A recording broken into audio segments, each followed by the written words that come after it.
second. Charles Barkley. Johnson around his man. Drives. He scores. Davis scores over Mark Jackson.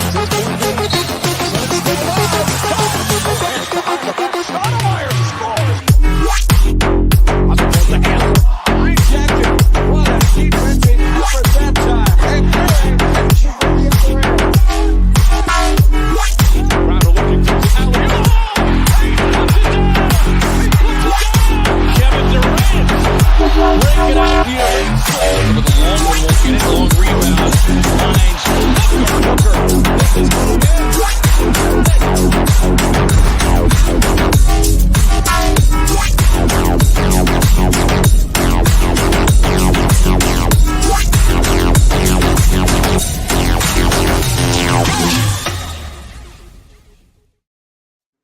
Good morning.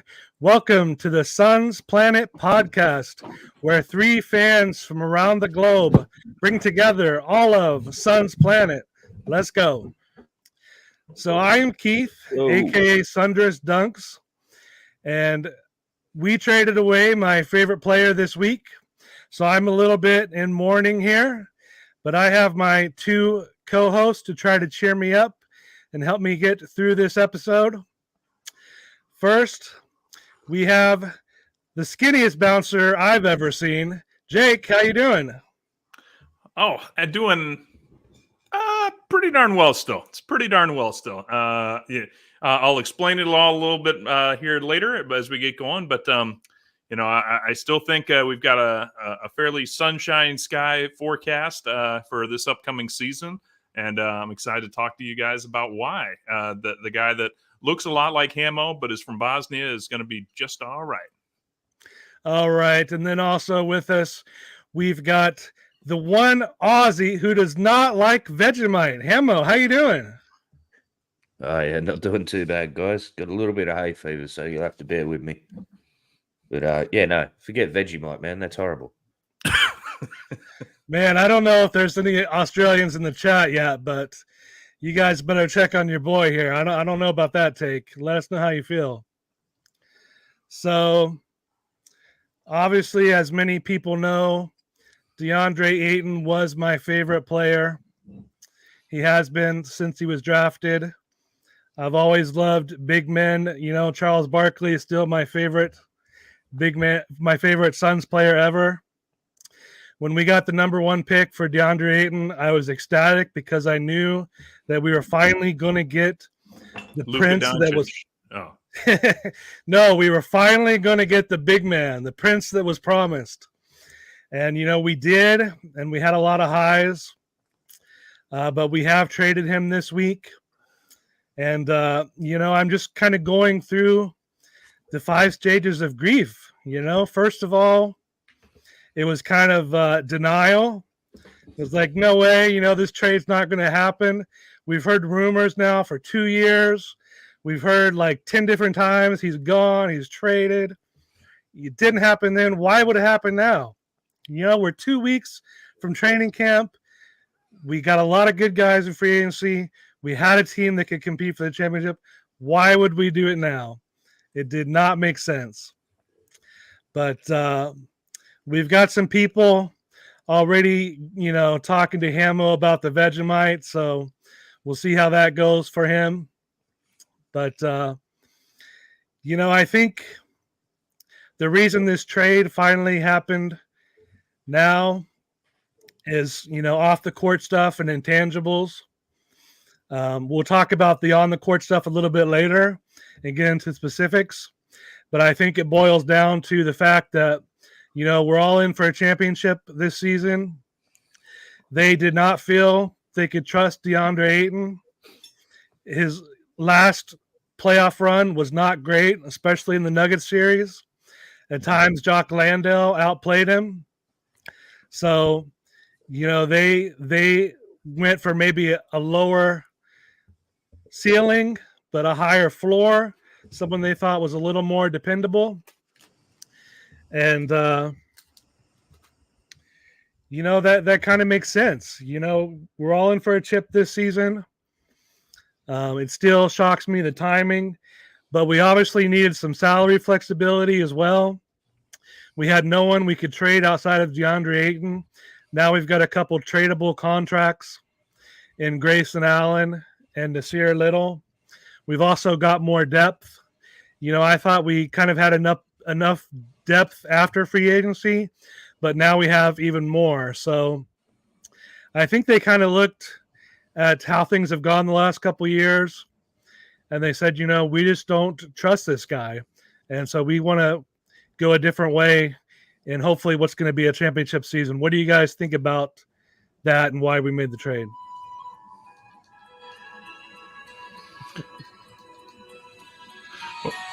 Well, see, I was going to play Hamill on, but he clearly wasn't ready for me to give him the that's sad, sad music. You guys are killing me here with that music. But who doesn't love some classic Celine Dion? Shout out, Canada. No. Yeah, it hurts, right? Like, I mean, it was that I like that the prince that was promised. It was we never got the first overall pick, and we just couldn't quite get it. And then finally we got it, and everything was going to change. And he was from Arizona. He played his college ball there. Like, I mean, he was the local talent, so to speak. He was fun-loving, is fun-loving. It's funny because some people would be like, well, I don't know if he's taking it as serious as he should. And I'm like, oh, he is a hell of an interview. Like, I didn't personally interview the man, but I would sit there and just watch interviews of him, because when you listen to a different player talk, there's like, well, you hope to play the game good and you want to play good. And I think we played pretty good. And you do that by playing good together. And, they just don't want to actually tell you anything. And DA would sit there and be like, well, we were attacking them up front and we really got to control the rebounds, but then you got to really move the ball around the court. And that's what we were really working on. And that's when this guy said this, man, I'm just having a blast out there. And it was easy to feed off that energy, right? Because let's be honest, Booker, we all love, but he can be a little bit like, we're going to go out there and do our best and see what happens. I mean, it's just like, you can only have the brooding hero so much. Some people like the Batman, and some people like a little bit more, Aquaman, and that was probably a little bit more DA. No, it's going to be. He's definitely going to be missed. I think you're right, Keith. I think there was a little bit of how to describe it. Like, there was always kind of that awkwardness, right? I think we all picked up on it in stories over the last few seasons of just like, oh, Booker and the guys went out and had a good time at this party. And it's like, where was DA? We don't know. And then you'd read articles about DA being like, oh, I miss family and stuff like that. So it's about 3 a.m. and I'm playing video games and NBA 2K, and he's rocking out on that, and great for him. If he's able to perform at a professional level and still be able to play that late in the morning. Hey, I'm not going to control the man's life. That's not my job. I'm just a fan.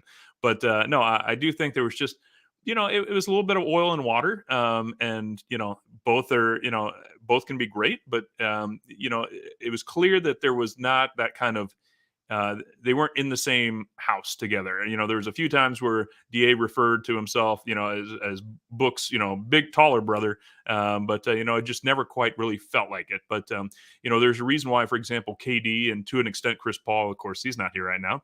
But, Kevin Durant, for example, just being like, I want to come play with Booker. You never really felt like there was that camaraderie between Ayton and Booker. And I think to an extent, that's what you're seeing, is that we always knew Ayton had talent. We all got frustrated, fans and not fans alike, got frustrated last season in the playoffs.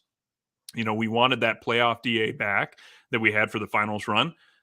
We've seen flashes of it again, but I think what the organization is essentially telling us is we don't want to risk this opportunity this year right now on, do we need DA to step up and dominate? And I'm not saying that they necessarily thought that, but I do think that they thought, you know what, it's going to be a better fit for him. Let him go have a blast in Portland. I'm sure he will. And we will sit here and really try and focus in on what we're trying to do. But Hamill, your throat seems clear now. What do you got for us? Yeah, sorry, guys.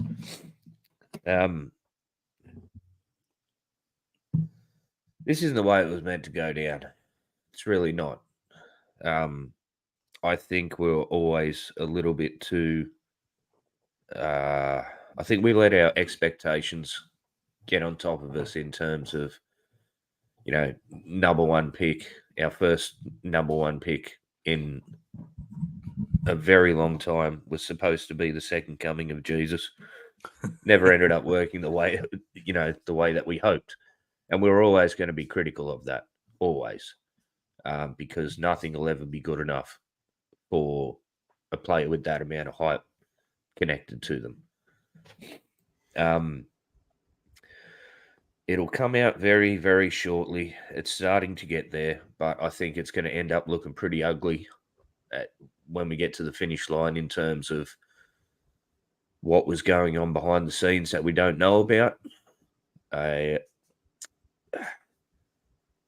I've always been a DA stan. I've always given him the benefit of the doubt, but he's turned into a little girl.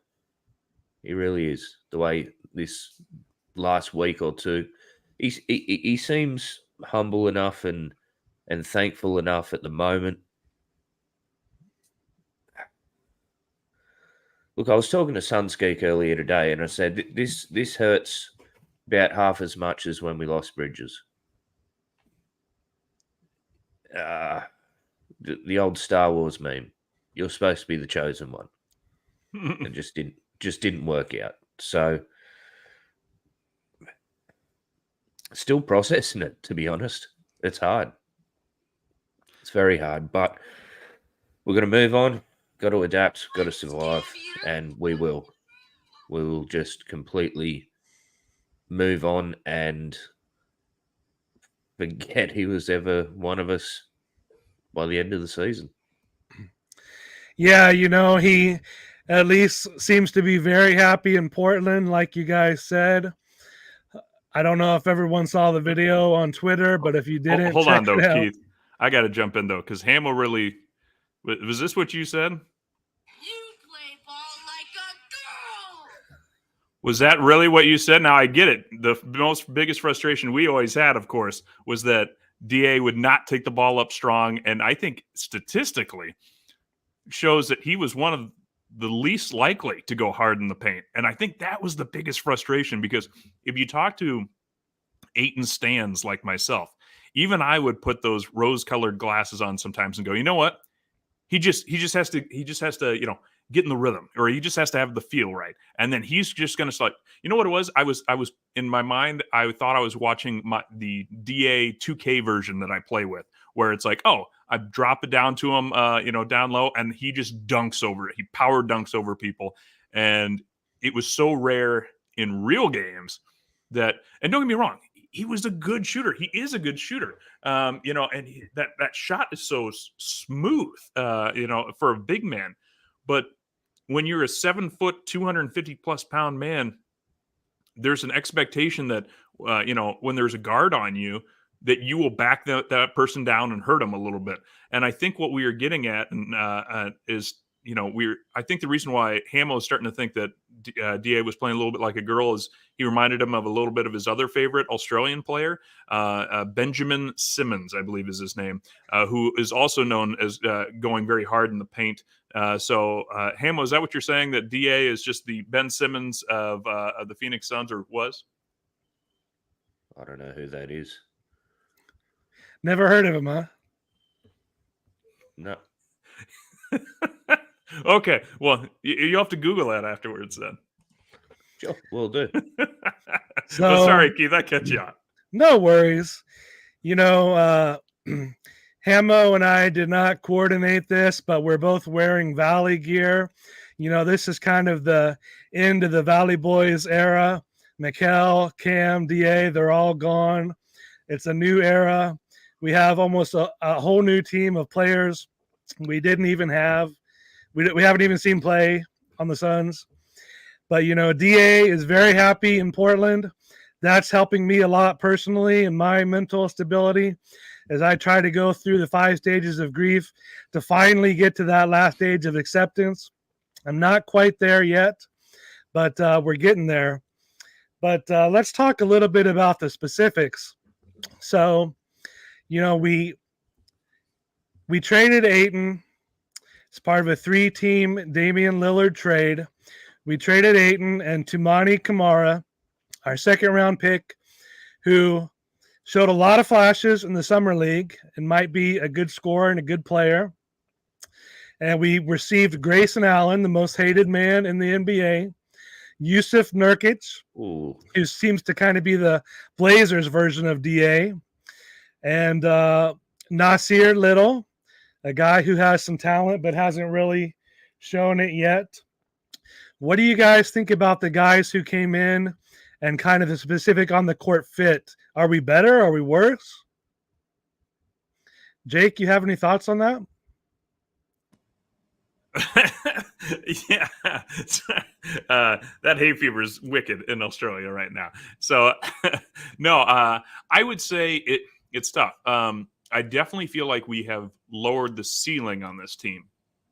I don't think it's by a tremendous amount. I think we did lift the floor, though. I've heard that kind of thrown around, and I thought that was a very strong description because what Yusuf does I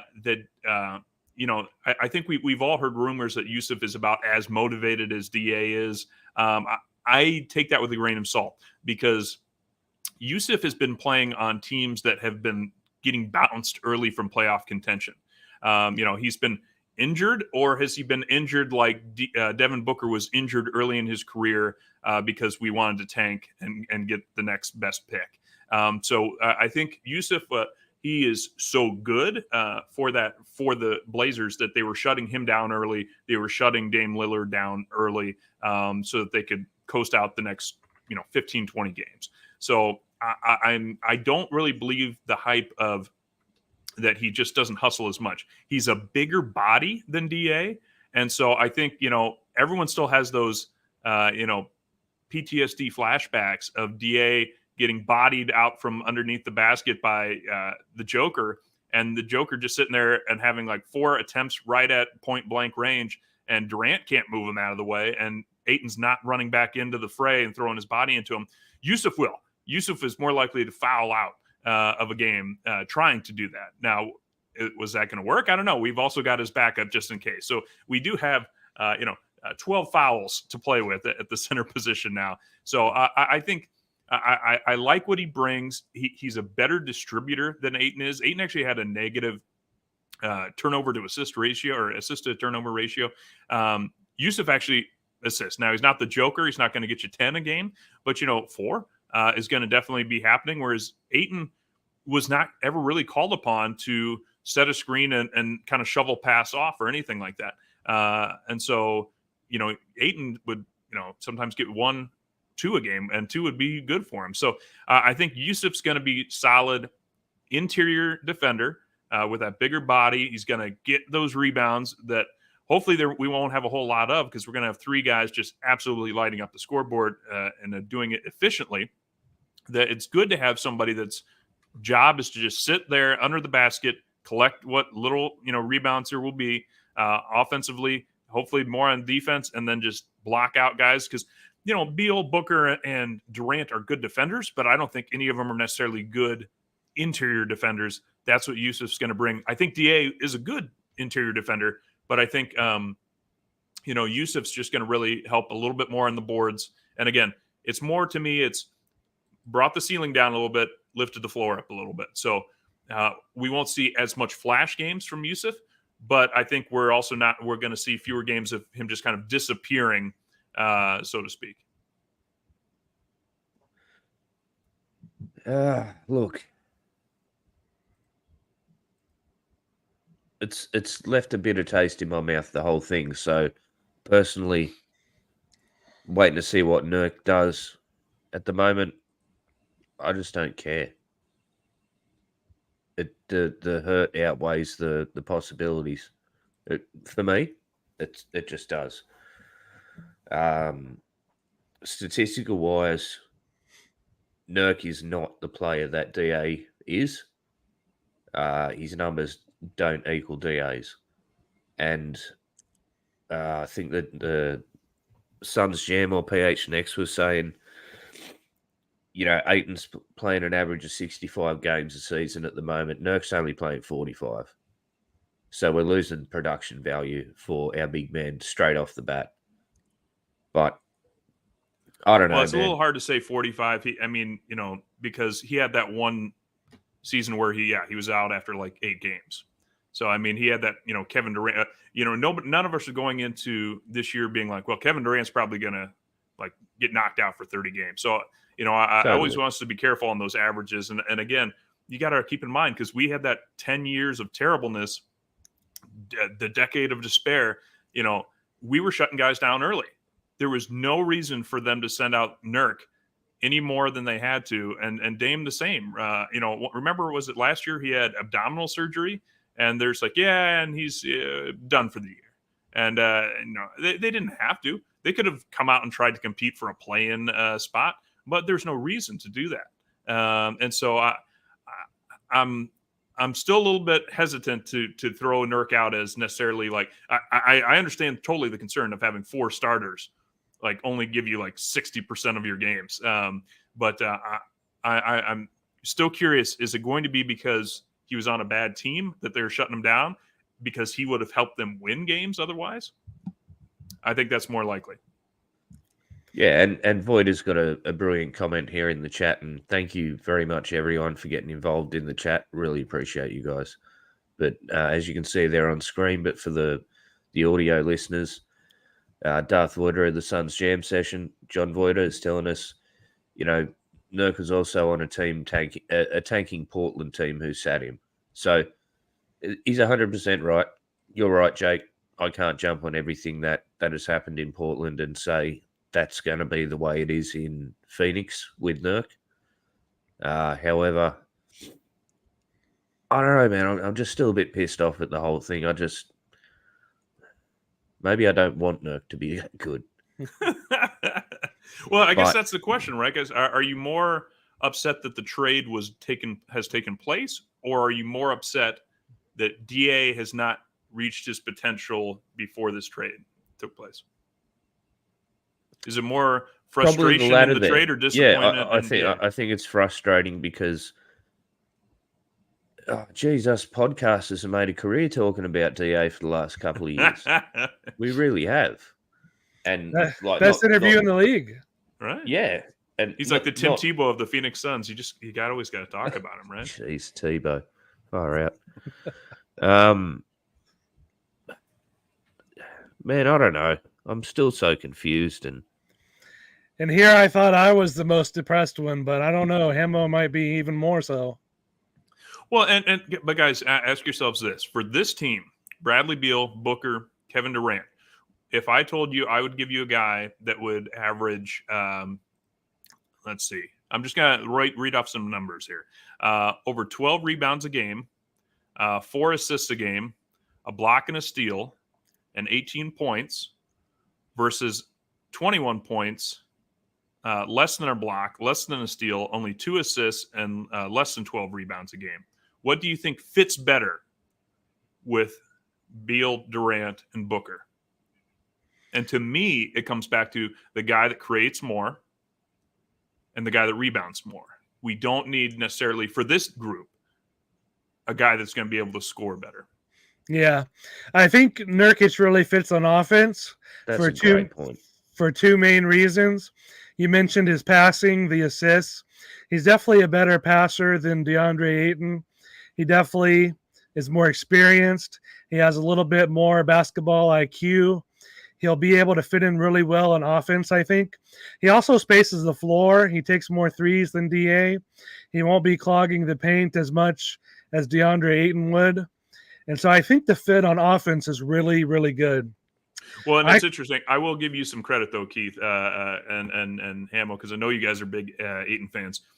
I'm not necessarily sure that the reason why Nurkic is a better three-point shooter than Ayton is simply because he is. It also could be that Monty never let DA shoot those threes, because I think we all knew that he was chomping at the bit to get out there and show that range, but they just really wanted to utilize him as kind of a, like a 7 seconds or less Kurt Thomas. Like, hey, your job is to set a pick and then get the hell out of the way. but don't shoot threes. And actually, was I the only one that ever got frustrated that when he would then roll, sometimes he'd get it, but a lot of times there was very little post up, and there's arguments to be made about whether or not the post up's even an effective play or as effective as it used to be. But he would a lot of times sink towards the baseline and go away from the basket, and then you're even in a worse position. You're like in a no man's land. Whereas at least if you're posting up in the low block, you have some options. He would kind of sink away from the play. And I think that was more out of Monty's system necessarily than DA. But again, DA, I think, was always kind of caught in that no man's land of, should I get close to the basket? Well, then I'm clogging the paint from a drive. But do I want to go further away? Well, they won't let me shoot deep shots. So he'd be in a position where he should not be in because he's not going to be as effective as he could be. So he's going to get these opportunities. His stats are probably going to go up in Portland. I, for one, am going to be very happy for him. But I do think for this particular version of the Phoenix Suns that we're going to see, Nurk is going to fit this group a little bit better for this year. Yeah, my questions are on defense. I think the biggest thing I was looking for from Ayton this year was defense. We need that stopper in the middle to win a championship. We've seen it from Ayton in the past. I'm no expert on Nurkic, so I don't know if he can do that. I was really hoping to see Ayton in Vogel's system, and maybe Vogel can make Nurkic better as well. But I just really want to see someone who can be that back line of defense. And, Ayton was more athletic. He was more switchable. And I just don't know what kind of defense we're going to see from Nurkic. So we'll see. That's a brilliant comment on there from Mr. Voider there. DA looked like someone still learning the game when he was in the post. Mm-hmm. He'd get the ball under the rim and look at everyone and anyone to tell him what to do. Well, that's why I think it's going to be interesting. All the talent, but just couldn't pull it off. Is the Frank Vogel system going to be 4 perimeter guys funneling the attacker into Nurkic so that Nurkic doesn't have to come out on the perimeter, right? We've seen that. Yeah, we've seen that hit and miss. Because, obviously, when we go up against teams like Denver, Joker's not going to come into the paint too often against Nurkic when he can orchestrate from the top. So that'll be interesting. So I think it's going to really rely on, we're really going to have to see somebody like Beal take the next step. And again, I think similar to Nurkic, is he a bad defender, or is he a uninterested defender on a horrible Wizards team? Because that's a big difference. When Booker used to be a bad defender, but then when we started becoming competitive and got to the playoffs, everyone was like, well, look, Booker can actually shut down players. And so, are we going to see that from a Durant and a Beal and a Booker? Hopefully they don't feed into it too much and we'll just outscore people every night, because I've heard Katie say, it's more about putting up points than it is stopping your opponent. But, I'm worried about Nurkic on the perimeter. He could, if we can funnel people to him interior-wise, I think that's going to be his strength. KD is a pretty good help defender, and he's going to have to do that this year because Nurkic cannot really do it. And we've also seen Booker get a lot better on defense the past couple of years. He did it in the Olympics against the best countries in the world. He did it last year. And so we'll see. I think Bill's underrated as a defender too. So I think we'll see. As long as Nurkic stays healthy, we'll be all right. But let's talk a couple minutes about the other guys in the trade. I'm not going to pretend to be an expert on Grayson Allen or Nasir Little, or definitely Keon Johnson, who probably will be waived soon. But how do you like the potential fit of these guys? Do you think they're in the rotation? Do you think they will help us? What do you think about those two guys? Yeah, I think for sure Grayson Allen would. If he's going to be on this roster, then I think, it never hurts to have somebody that can shoot 3-pointers at a 40% clip. So he's the type of guy. He's kind of like, I don't know, would it be fair to say a younger Pat Bev? maybe more accurate from deep than Pat Bev, but somebody that gets into your face, pisses you off, probably going to get a couple technicals every now and then. But now he's playing on our side, so he's our bad guy. So, can we like that? I think we can, because he's going to be that kind of guy that, is it a dirty play? I don't know. But the very next play that comes by, he's going to then drain a three, and we're going to forget whether or not he just committed a dirty play against the opponent or not. So I think you can use those kind of players, especially in key moments of key games and playoffs. Nasir Little, I'll be honest, that's the one where I was just like, I don't understand exactly what this guy is. Is he a poor man's Mikal Bridges? Is he supposed to be just kind of a longer defender? He doesn't seem to do any one thing exceptionally well. And he's signed to what, a 4-year, $28 million contract, something like that. So Something like $7 a that. year. Yeah. So, I mean, it's when I kind of started looking into him a little bit, that's a kind of contract where you assume somebody's going to continue to develop, because they haven't shown it to you yet that they're worth a double digit, double million, kind of year contract. So, Or he's a trade chip. and that's what it's really going to come down to, right? Is that, and I think that's kind of what a lot of that's the far less sexy headline of Phoenix Suns took the 1 DA trade chip and turned them into 3 trade chips of smaller sizes. That's going to be the far less sexy thing. It's far more likely that that's the case, though. But yeah, there's going to be teams that would want a Nasir Little, come trade deadline. That I don't know what we're going to be able to get for $7 million a year, but we'll find out. Look, Grayson Grayson Hughes will Allen's eat your children. a dick, isn't he? He's but he's just a our dick. dick. Yeah, 100%. Yeah. He's basically maybe. the Australian of the Phoenix Suns team. He might be. There's rumors out Ouch. there that we still want to trade for TJ McConnell from the Pacers, somebody we've targeted for a long time, would give us another true point guard on the roster. If that happened, Grayson Allen might be the person going out, both since he's a guard and we've got a lot of guard depth, and also his salary matches up perfectly for TJ McConnell. So is Grayson Allen even going to play a game for this team? I don't know. But if he does, he's going to be like Jay Crowder. He's going to be that enforcer. And like Creepy Crawley says in the chat, he's going to eat your children. So we could definitely use some of that on this squad for sure. Some children eating. Children eating. Yeah. We're all about that on Suns Planet. Different cuisines around the world for different folks, different strokes for different folks. A little bit of fennel, some cilantro. You're right. Yeah. There you No, go. let me throw that right back to you then, Keith. Would you rather have TJ McConnell or Grayson Allen?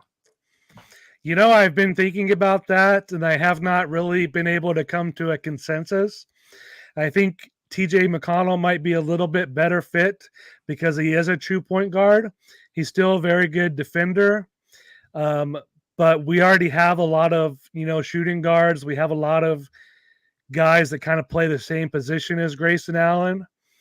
I like TJ McConnell much better as a person. He's certainly not a villain as much. I think he might be a little bit better fit, but at the same time, Grayson Allen's being an enforcer and being a jerk, that might be just what we need. So, and he might even be able to be the 5th starter. And I don't think TJ McConnell can do that. So I really don't know. Cloudy Flavor there in the chat's got a great point. Lamb is technically a kid, so eat children. You don't eat Vegemite, but do you at least eat lamb, Hamo? Oh, hell yes. Hell yes. Love a good lamb. That's awesome. So Better than children anyway. Okay, quick question, guys. Obviously, we already have Yusuf coming in, but the numbers, I'm not quite sure if it would work. It looks like it might need another minimum contract thrown in. But would you be interested in a trade deal of Nasir Little, Grayson Allen, and I don't know, some other minimum contract, not Eric Gordon, but somebody for a Miles Turner, and then we go and really add post defense. Turner and Nurkic, not that they would play at the same time necessarily, but that would Turner's at about 20, and Allen and Nasir, it would be about 18, 19. Would that be something that you would be interested to see if they would consider? I certainly would much rather have Turner than Nurkic, but I don't think Indiana would consider that. I think they're trying to win. I don't know if they're going to win, but I think they have a chance to at least be in the play-in in the East. And, I think they like Turner, even though they tried to trade him several times. He's gotten a lot better. He's been in the Defensive Player of the Year conversations. For just Allen and Little and maybe some picks or something, I don't know why they would do that. What about you, Hamo? Oh man, look, I would much rather take Nurk and maybe Allen, whatever. Send it to Memphis and give me Steven Adams.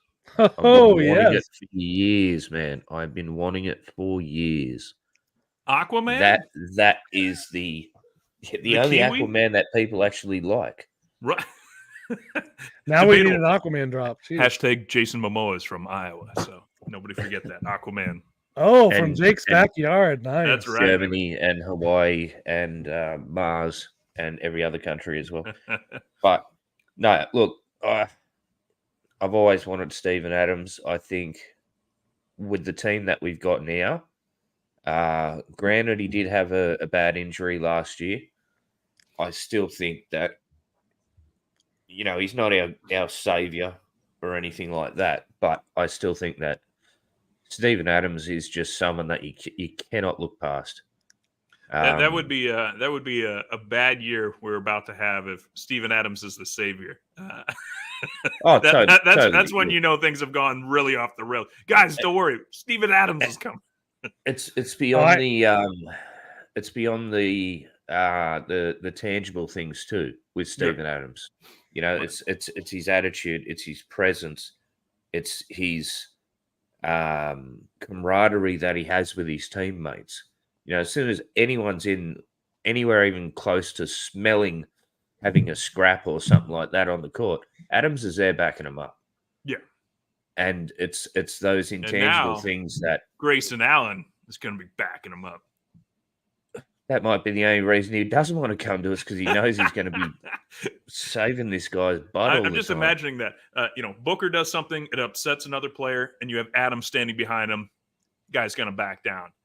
Booker does something, upsets a player, and Grayson Allen comes by and kicks him in the shin.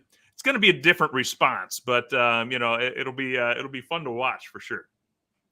A little bit of sweet shin music. Yep. We would be the most hated team ever.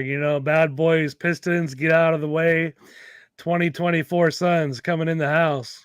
Grayson Allen, that's what Espo talked about on PHNX. I am ready to embrace the villain role, because for how many years have we embraced the underdog role, and the basketball gods have said, no, we're going to give you a ref that's cheating. No, we're going to give you a hip check. No, we're going to give you terrible, health for Chris Paul. Way too many things. So, you know what? Fine. Sometimes you got to overthrow the establishment, and if we have to be the villainous, the black hats in the desert, the bad cowboys, let's give it a shot. Let's try it. That's another reason why I like DA. He's so likable. You're bringing in a Grayson Allen, not nearly as likable. But change. If we win, hey, I'll learn to be the villain. What's that Dark Knight quote? You either die the hero or you live long enough to become the villain. Become the villain. Yep. 100% true. 100% true. And our main man, Huntstar05, in the chat here. Sorry, I was never a massive Jock Landale fan. Controversial. What? Suck my jock. Wow. I will say this: I did love the drop better than the player. Him play. Yeah, Exactly. Patty Mills. Look, Patty Mills is an amazing person. on and off the court. He really is, but he's starting to wane a little bit in terms of age and quality production. But yes, please give me Steven Adams. Please. I'm not a religious man, but I can be. Please. Please. Well, Keith, what do we got next here? I think it's time to go to a room that we've had under construction, but I think it's ready to finally have a little grand opening here. What's the name of that nightclub of yours again? You talking about the Boom Boom Room? Yeah, the Boom Boom Room. That's it.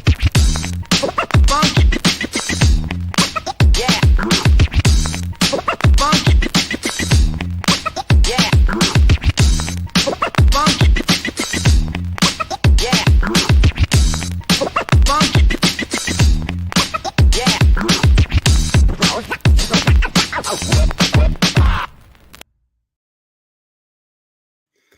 That Come is on, guys. amazing. Josh, the first time I Hunt- saw it, that's amazing. Yep, Huntstar05, our main man there, created that video for us. The Boom Boom Room, Devin Booker's Boom Boom Room. Come on, step on in, unless you're a Luka or a Nuggets fan. We've got our bouncer, Jake, there. If you saw the video, he's keeping the riffraff out. But we've got the Boom Boom Room here now. You know, the Boom Boom Room was all about good vibes and Devin Booker. You know, Devin Booker owns the room. We're going to do kind of a weekly segment, either talking about Devin Booker or talking about what Devin Booker and his homies would be talking about in the Boom Boom Room. What's going on this week? What's the skinny? What's the lowdown? You know, and I think for this kind of grand opening of the Boom Boom Room, we'll just keep it general about Booker. What do you guys expect from Devin Booker this year?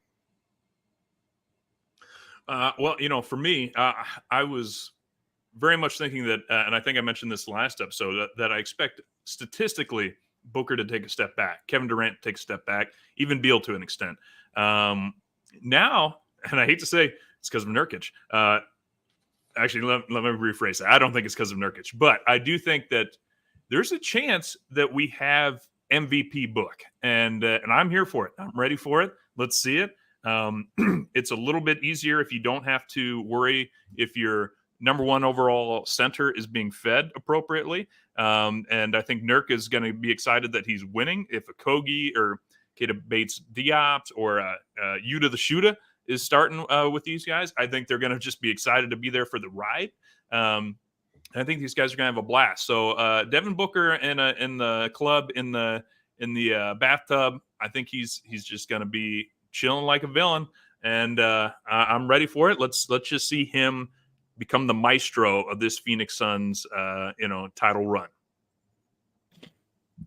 That's I think you're spot on there, Jake. Booker, everyone's going to be relaxing a little bit. It's going to be like those older guys at work that just sit there, just watching everyone, all the young guys running around, busting their ass, and they're just sitting there being wise and saying, "You're going to be screwed in a year." You know, he's wiser, smarter. I really hope he is in consideration for the MVP this year, because I got him at $21 to be MVP. So Nice. gamble responsibly. Look, I don't think he will end up getting the MVP. I think on a team with KD and Bradley Beal, I just don't think the national media is going to wake up to Book. I'm happy for that to be the case, because at the end of the day, we're not here for accolades other than championships. So I think Book's going to have an amazing season. I think we're going to see a massive leap in growth, and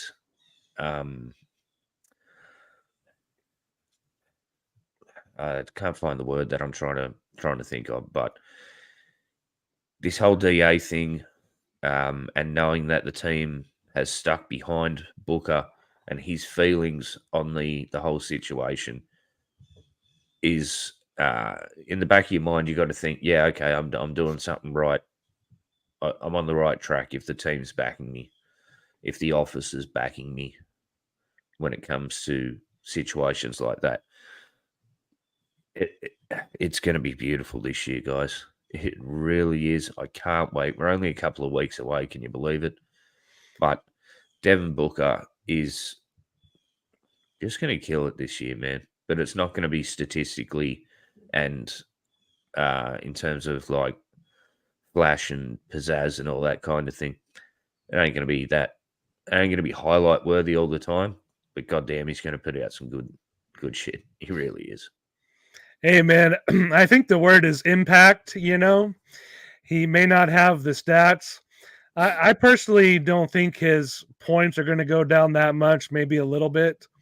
I think he could easily average 29 or 30 points if he wanted to, but he's not going to have to do that for this team. You know, the stat that I'm going to be watching the most is assists. His career high is 6.8 assists. That's the one thing that's going to leap. I think he's going to be in the top 10, you know, in assists. I think he probably will average 8 assists this year, but I think he's definitely going to have the impact. You know, we saw him on the Olympic team. He was just doing all the little things. He was diving for loose balls. He was playing for defense. He was passing. He was just doing everything. And I think that's what he's going to be for this team. And, you know, to me, especially if we win 60 games, that's an MVP right there. But that's not always who wins it, you know, especially if you're not an East Coast guy.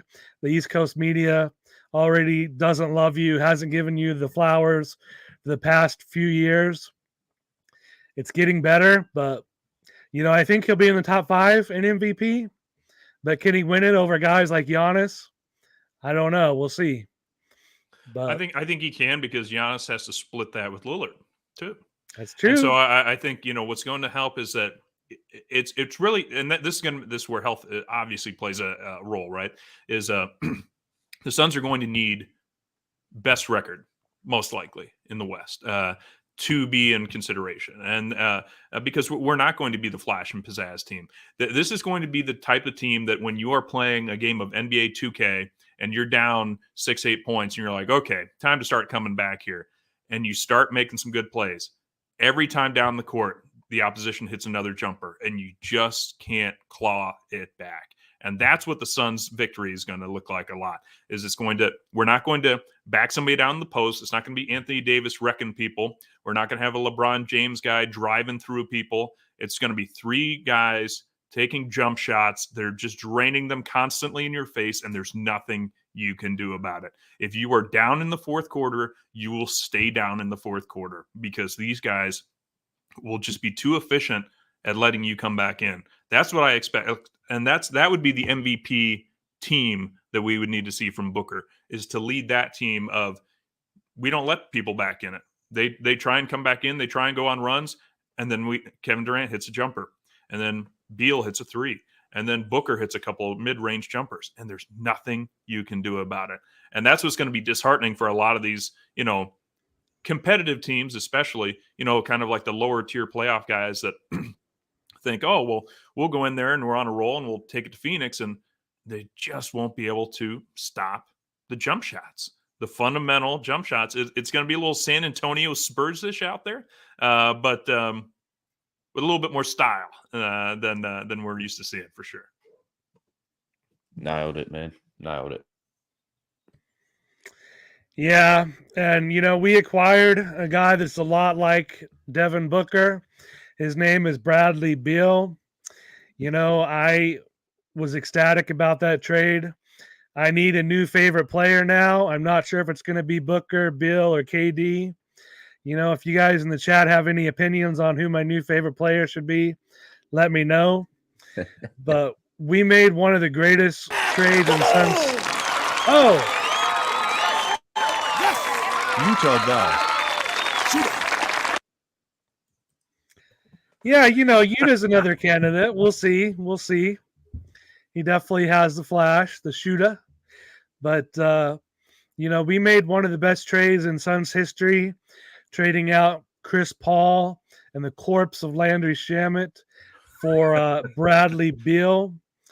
You know, this guy, he's averaged 23 points the last couple of years, but the couple of years before that, he averaged 30 points a game. 2 of the last 4 seasons, including one of those massive 30-point years, he averaged 6 assists as well.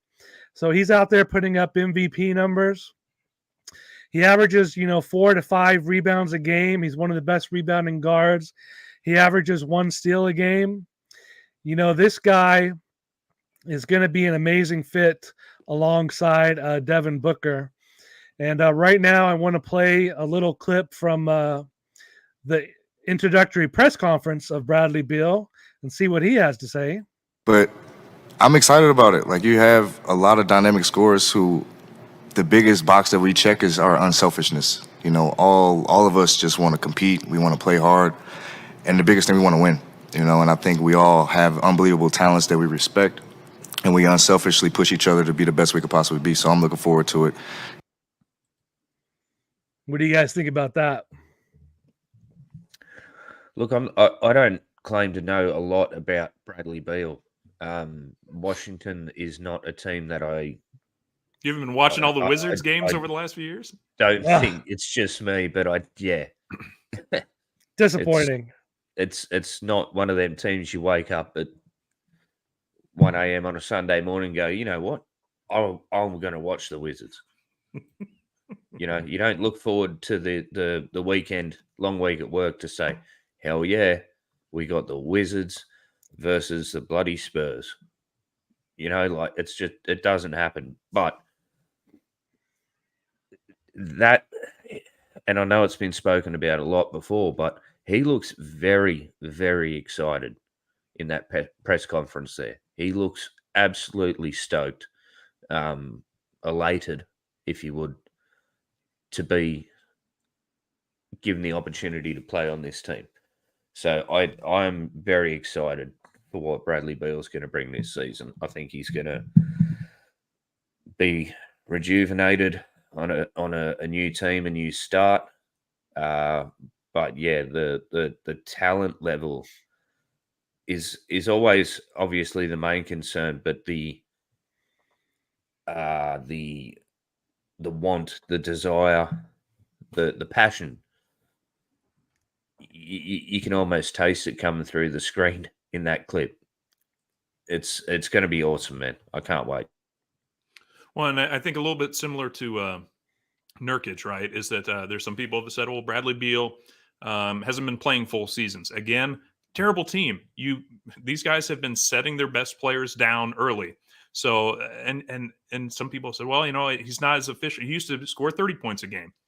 Who has he been able to play with for a while? And so I think you'd have to go back to the prime John Wall years to take a look at that. And that was the only person I could think of. Right. I mean, the only one that was considerate, you could consider as an all-star potential, each season. So I think this version of Beal is going to be different than what little we've seen in Washington over the last 2, 3, 4 years. So yeah, maybe he's a little bit longer in the tooth, not much. And in comparison to what we had, which was Chris Paul, 40-year-old Chris Paul, just fingers crossed he doesn't break down by the time the playoffs start.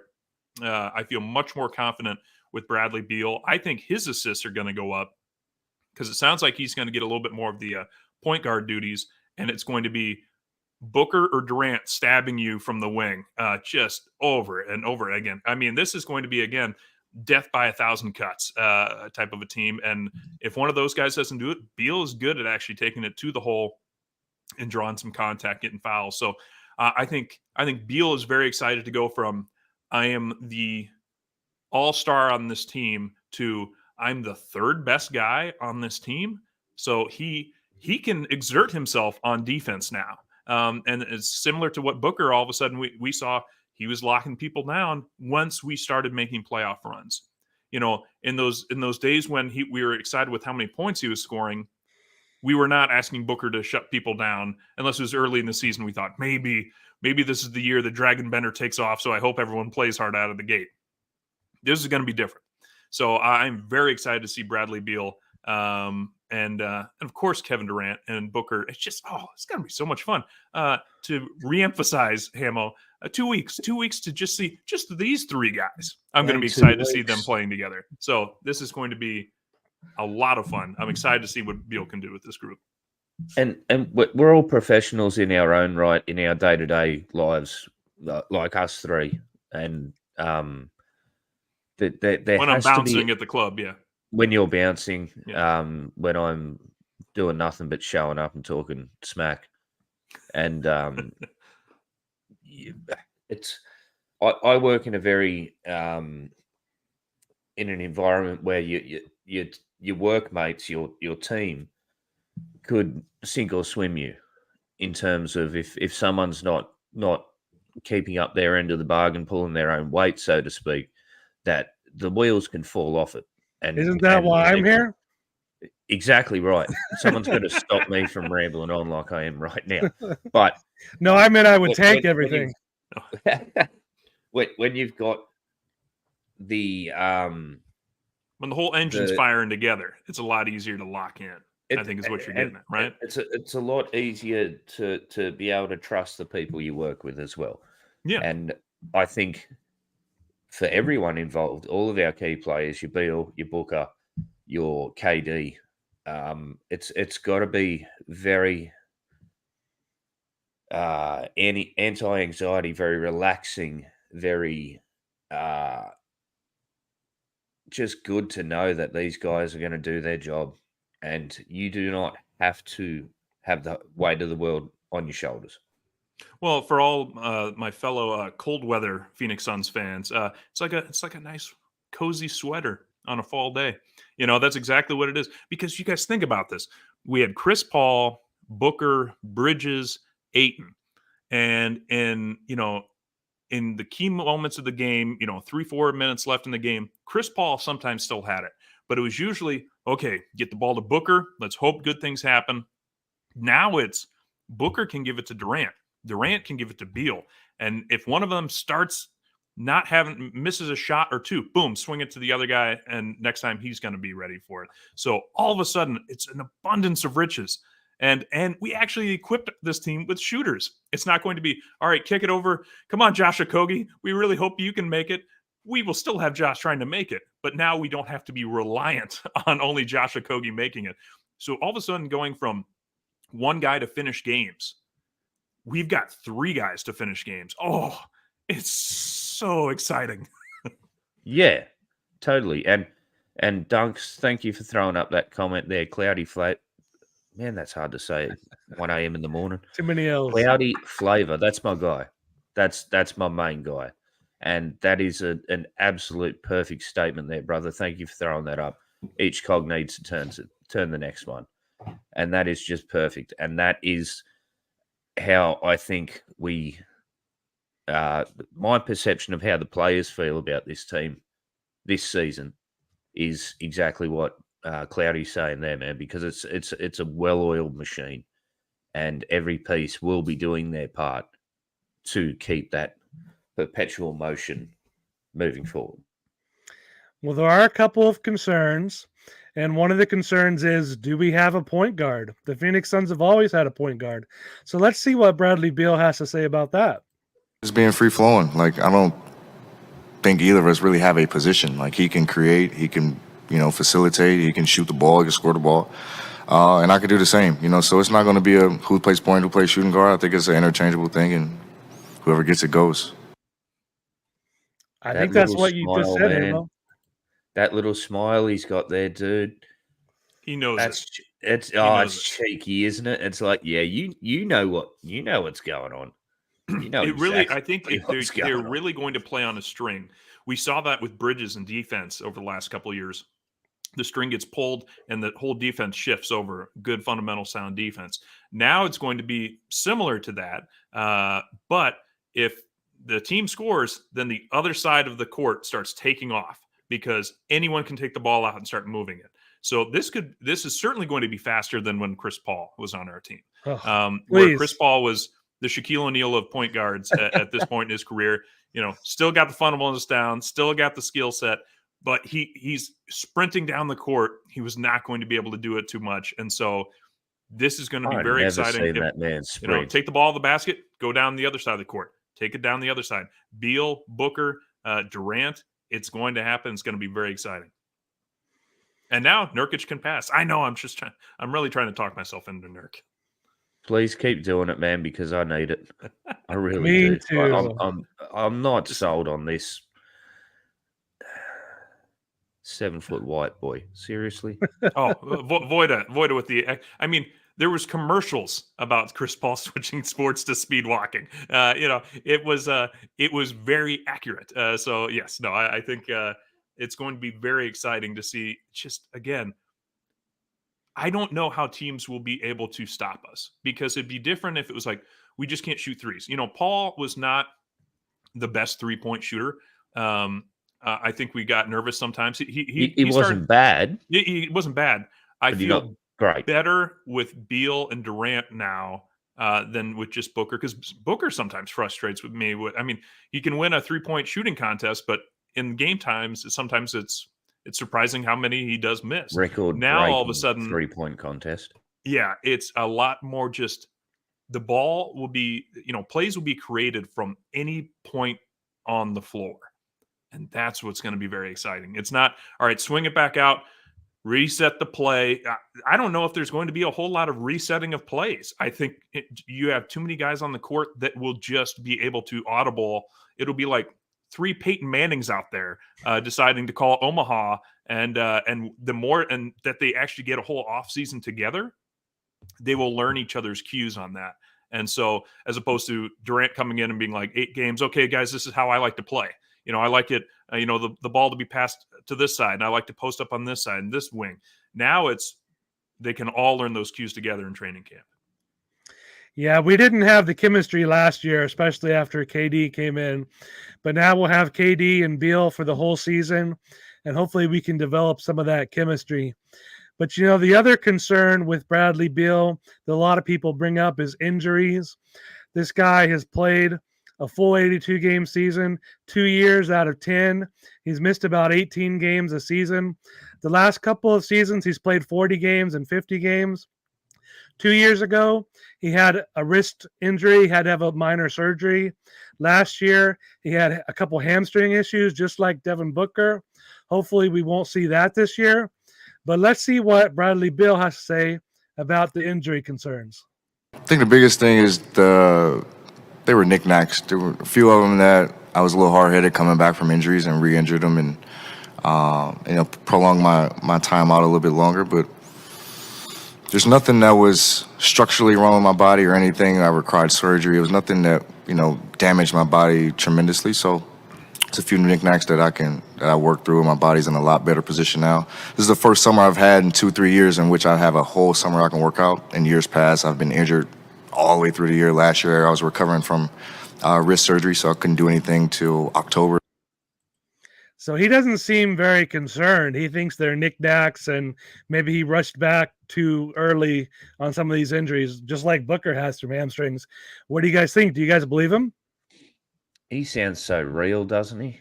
Just the way he talks, it does not seem put on. It doesn't seem like he's got a facade, a public face that he's putting on different than what you see off the court. The real Beal, as it may be. Real deal Bill. Real deal Bill. Real deal I like Bill. it. No, I think Incoming drop. I used to live in Washington, D.C. I like the city. I like, if you like history, if you like museums, if you are a weird person like myself and enjoy politics, it's a great city to be in. But I think Beal's going to enjoy the sitting, out in the, the Arizona desert, sipping red wine with Devin Booker and getting a little bit of a natural healing to take place with a little open air. DC, it's a metro area. It's it's a lot of concrete. There's a reason why I think Booker talked about he was going to take him camping or something like that, and Beal's like, I don't know about this. It's so hot here. Why would I ever want to go camping? And I think, but he's excited about it, right? It's a different atmosphere for him, and so it's And this is something that, it's kind of an interesting take. I'm going to channel my own Matthew Lissy here from Ooh. Suns Jam, but maybe guys just feel better with a little bit of fresh air. And the New Yorks, the Bostons, the DCs, it's hard to get out and kind of go and explore. Whereas in Arizona, it's going to be a lot easier for him to do it. I think a lot of us have seen that Devin Booker walkthrough of his house and kind of like the palatial estate that he has. You don't get something like that in DC. You get a penthouse apartment, and that's where the ball players live. So it's going to be I think a good, healthy environment for these guys. And yeah, so I believe him in the whole kind of like he gets a whole summer to work out, to get to play with these guys that he won't have to carry. Kristaps and oh gosh, who's the other guy that? Yeah, Kuzma. Kuzma took a step forward this last year, but he's not nearly on the same level as a Durant or Booker. Neither is a Porzingis. And so again, just it's we're going to see team ball, but we're going to have 3 team leaders that if there's a hiccup in the system, any one of those guys can jumpstart it again. So you got to be excited about that. I believe the real deal Beal. Real deal, Bill. RDB. Hey, look, controversial once again. Is Kristaps Porzingis not the 2020-odd version of Sean Bradley? Oh, yes. I like that. That's perfect. I think so. What? No. Oh. Sean Bradley? Yeah. Yes. Come on. George Sean Marathon. Bradley's greatest accomplishment in the NBA was making Space Jam. Porzingis can actually put the ball in the basket. That was not Sean Bradley's game. Well, you're right. He didn't get a lot of roles after Space Jam. But yeah, like let's not go down that road and be like Porzingis is Sean Bradley. Like Bull is Sean Bradley. That's that I would accept that right now. But I could see your point that a little overrated Boston Celtics fans thinking that Porzingis is like going to for sure make it. I just don't get his hype, dude. But you just don't get the hype around him. A big 7-footer that can shoot. I've got a mate, and he's a massive New York Knicks fan. He's a diehard Knicks fan. He always has been. Credit to him, man, because that's got to be harder than being a Suns fan. It really does. It does, yeah. But the unicorn. He's a saving grace. He's this and that. 6 months later, bupkis. Nada. No, I can't put faith in him. You're right. Controversial.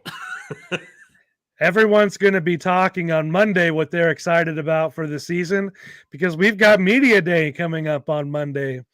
And this year it's going to be live on AZ Family. It's going to be live on Suns.com and YouTube as well. So make sure you check it out. We have at least one person in the chat who's going to be there, Darth Voida. I'm sure he'll ask some awesome questions for us. But, last year, of course, the national media was there last year, and they all said it seemed like a funeral. They said the Phoenix Suns Media Day seemed like a funeral. People didn't want to be there. We had just lost to the Mavericks in a brutal 7th game on our own floor where we got killed. And, we had the Jay Crowder stuff going on. There was a lot of talk about Sarver last year. Yeah. And how he had all the allegations against him, and that wasn't resolved yet. So I really hope this year is going to be different. Do you guys think this media day is going to be a little different this year? Absolutely. Just what John said. Everyone's going to be talking about Hamo's take, Sean Bradley, Kristaps Porzingis. Is it an apt comparison? No, I think I'm being too kind, to be honest. Well, and remember last year, I mean, you can't sell the Sarver story. I mean, there was sexual harassment, verbal harassment, and just he was on his way out with the organization. Yeah. And so you had that, the playoff loss, and you had Jay Crowder not going to show up, but yeah, you can't, it won't be compared the same way. It'll be a little sad to, I'm sure somebody's going to talk about Ayton and how Nurkic is going to fit in. I am, for one, very interested to hear what the questions John asked, because I think sometimes some of our favorite beat reporters tend to just ask the questions of like, so do you think this team is going to be competitive this year? Yes, of course they're going to be competitive this year. Stop with the softball questions. I want the tough questions like, does James Jones go into NBA 2K and see what kind of trade he can get back for certain players? Those are the hard-hitting questions that every fan actually wants to hear. And so I'm very much looking forward to the kind of off-the-wall questions that John's going to be able to get these players to get to engage on. Hell yeah, man. And for those people who are living under a rock, those who don't know, Darth Vader, aka John Vader, is not only the co-host or like the main host of the Suns Jam session and the new person in charge of the bright side, but he's also our son's stepdaddy. So this is the guy who we all rely on to ask those questions. You know, there's very few people who can actually get that close to the players. You're talking like your Gerald Bourget's, you're talking like your what's his bloody name? Kellen Olson. Thank you very much. So Voider is not only one of us, but he's in a position where he can actually ask the questions that the fans want to hear. Mm-hmm. Yeah, the answers that we want. And thank you very much for being in the chat here, John. Obviously, it's an absolute privilege to have you here, and very much looking forward to what you're going to be asking on Monday. It's going to be amazing. But last year, it was the vibe, wasn't it? It was the feeling like it was just, there was every single person said it. PH Next, Suns Jam, Suns Geek, everyone said it. There was just this weird feeling in the air. Just felt weird. This year, man, it's got to be all optimism. Mm-hmm. Other than the DA thing, which, who knows, might be over by Monday. We might have got past it. But it's going to be an exciting day, and it just sucks that I'm going to be working. You know, the DA thing is a lot like when you're younger and you go off to school, or you go off for a new job and you have to leave an old friend behind. That's the Ayton loss for me. But there's also the excitement of completely new opportunity for us. And so, yeah, I think it's a little bittersweet that DA won't be there to talk about how hyped he is for the season. But I'm excited to hear from, a Damian Lee and to hear about how many threes he's ready to drain with Yuta the Shooter. If Josh Okogie's been working in the offseason to actually drain some wide open threes, and how he's going to be wrecking people trying to drive into the paint against some of our our new guys, Bol, Eubanks. We've got some new guys that I'm very interested to hear about from really players from all over the world too that are on this team. So it's going to be a lot of fun. I'm looking forward to getting to know these guys. They might not be here long, Suns fans, a year or two for some of these contracts, but they're going to be great characters in the storybook of this Phoenix Suns season. Yeah, now that DA and Cam are gone, we've lost a lot of our brightest personalities. So we're going to have to see who fills that void. But, it wasn't all just a funeral last year. Here's one lighter moment from last year's media day. I say it's fake news. Y'all might as well not keep nothing he put in there, because all that he said is fake news. So there was Busy and Cam enjoying a lighter moment. Who do you guys think on the team is going to fill this void created by losing all these personalities? Who's going to be the best interview on media day? I can't figure it out.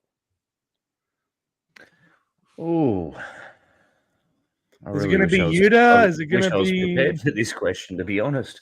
It's not going to be Grayson, is it? I was going to say it might be Grayson. No, the guy that just walks into the building is just like, "What's up, everybody?" Yeah, I don't know. In terms of big personalities, we had Mikhail, we had Cam, Busy. I think some of these other guys are a little bit more stoic, a little reserved. It could be. It could be. If Bol's smart, he'll know how to, utilize his personality, and that might be the most playing time he gets is at Suns Media Day. No, I think who am I most interested to see and kind of fear from is probably, I don't know, like an Eric Gordon or a Yuta. A couple of guys that I think certainly could have commanded higher salaries that said, you know what, I want to come and win. I'm going to team up with this group, and I'm going to play key roles doing it. I don't know much about Keita Bates-Diop, so I'm going to be curious to kind of hear about him. I know some Suns fans have hoped that he's going to be that mysterious fifth starter. So I'll be curious to kind of get to know these guys and hear what they're going to be bringing to the table. And I don't know anything really about Nasir Little, so there's another one right there. Nurkic already has a little bit of personality. When he was announced that he's coming to Phoenix, he tweeted up Suns in 4, which is a little bit of a controversial thing to say. Suns fans felt like we angered the basketball gods when we plugged that too much. But Nurk just comes in. He's like, Suns in 4. Like, I think he's just excited to be here. So I wonder how Eubanks is going to feel being like, oh, hey, buddy, I'm excited to back you up again. But, if they liked working together and now that they see they're surrounded by tremendous talent, they might be in pretty good high spirits too. So I'm actually, I might almost be more excited to hear also from the coach and the coaching staff about how they're going to be implementing a non-point guard system. How Frankie is going to implement his defensive strategies with some guys that aren't necessarily known for their defense. So I'm sure that's going to be a little bit more inside baseball talk, and Void is going to get to the heart of all that by just asking the tough questions that the hard-hitting questions, that they aren't ready for. So I keep shaking my head because every time you mention someone, I forget half the people that play for this team now. It's a mystery box, and it's just, god damn, we got some talent. We might be the deepest team in the league now, man. Totally. And to answer your question there, Cloudy, post game it's usually the same, but on media day and things like that, it's fresh. 100% fresh. But look, anyone could be the most exciting, could just come out of nowhere and just become the new clown, so to speak. The new clown, huh? I can see Grayson walking in, and man, I don't know what it is about his face. Punchable, as Voida says. It is extremely punchable, but I just imagine as soon as he opens his mouth, he comes out sounding like the bad guy from Billy Madison. like just like the little weasel, like little. See, I was thinking more like Step Brothers too. Just like, I don't know what it is about your face, but every time I see it, I want to deliver one of these right into your sock hole. Is there anything I can do to improve that? No, it's your face. Yeah, it's your face, and that's going to be Grayson Allen. My last question for you guys, because I know we're at we're already pushing into overtime at this point, is do we see Ish Wainwright at Media Day? I believe he'll be traded very shortly. Traded? From my sources, he will be waived, cut, or traded. Okay, that's a different traded, waived, cut. He's not going to be with the team though, is what you're predicting. No. Okay. I think he's going to be gone. He's one of our 2 non-guaranteed contracts, along with Jordan Goodwin. But I think Ish and Keon Johnson are the 2 that it makes sense to get rid of. We have other players on the roster ahead of them. And I love Ish. He's one of the best guys on the team. But do you guys know Ish Wainwright played football? Bullshit. And he has big shoulders. What I've heard. You've seen his shoulder tats? He Yeah. played football once. Far out. When? But I hope he's there on Media Day because we need some personalities like that there on Media Day. But we'll see who the next star of the interviews are on Media Day. But until then, any final words and where we can find you, Jake? You can find me at Fallen Founder, and just get excited, guys. It's going to be an amazing offensive attack, and I think we're going to see some decent defense. It's going to be a fun team to watch out of the gate. Hell yeah. Look, guys, you can find me at Sir Hamo. For our Aussie fans, I'd really like to spend an extra special thank you. Daylight savings has actually started while we've been doing this, guys. So, whereas we started at 1 a.m. in the morning on Sunday, for me, it is now actually 3:20 in Oh the my morning. God. So, to my boys in the chat there, Creepy Crawley, Cloudy, our Aussie guys, man, that's dedication, guys. So I really appreciate you. You guys I really are troopers. do. Thank you. Troopers, 100%. And Voida, thank you very much for getting involved. It is absolute blessing to have Suns media royalty in the house. It is always a blessing. But yeah, check it out, Sir Hamo on Twitter, guys. We're taking a little bit of a break in the Aussie Suns fans, but we'll be back up and running soon.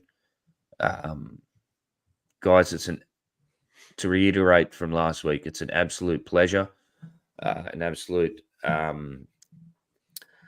beautiful thing in my life that I've been blessed enough to be able to speak Suns with two of the best minds in Suns basketball media at the moment. So thank you very much, guys. It's been an absolute pleasure, and I can't wait till episode 3. And you can find me at Sundress Dunks on Twitter. You can find the pod at Suns Planet Pod on Twitter, right here on YouTube. You can get it on Spotify, wherever you get pods. I think we're also streaming on Facebook now. But we're going to try to be here every week here for you and see how it goes this season. It's a total mystery, but hopefully we'll be raising that banner soon for Al. And with that, Al, take us Good morning, home. Al. Wherever you are, whatever you're doing, stay with us as the Suns get set to shine here on their home court. Here's Perry. The guy hurt. Here's the jump shot. Good. It's good. Al McCoy with you courtside. Pumped up a 3. Shazam! He ties it. Hey, D.A. Al and Tim up here. happy Right. Yeah. I know it's from all the happy birthday, baby. Here's Cameron Payne out on top. Durant, 3-pointer straight away. Shazam! I just want to take this opportunity to thank everyone in this arena this afternoon, to all of those that are watching and listening on radio and TV. Thank you for allowing me to tell the story of the Suns for 51 great years. That pretty much wraps things up here. And for one last time, this is Al McCoy saying thanks for being there. Thanks for being with us tonight. And from the Footprint Center here in downtown Phoenix, we'll just say so long for now.